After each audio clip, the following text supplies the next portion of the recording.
سب کا دل کرتا ہے نا اللہ بھی پیار کرے، اور سب کا دل کرتا ہے نا بندے بھی اس سے پیار کرے، کوئی ناراض نہ ہو، کوئی تلخی نہ کرے، کوئی مجھ سے بگڑے نہ۔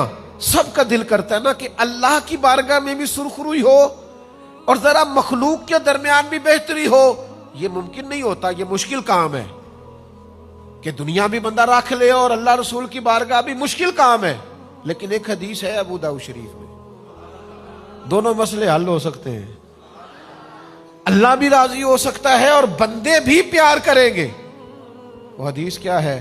نبی پاک علیہ السلام نے فرمایا دنیاوی معاملات سے بے نیاز ہو جاؤ، ہر وقت نہ دنیا مانگا کرو، ہر وقت نہ پیسے مانگا کرو، ہر وقت نہ عہدے مانگا کرو، ہر وقت نہ دنیا داری کی چیزیں مانگا کرو، دنیا سے بے نیاز ہو جاؤ، اللہ تم سے محبت کرنے لگ جائے گا۔ اور فرمایا جو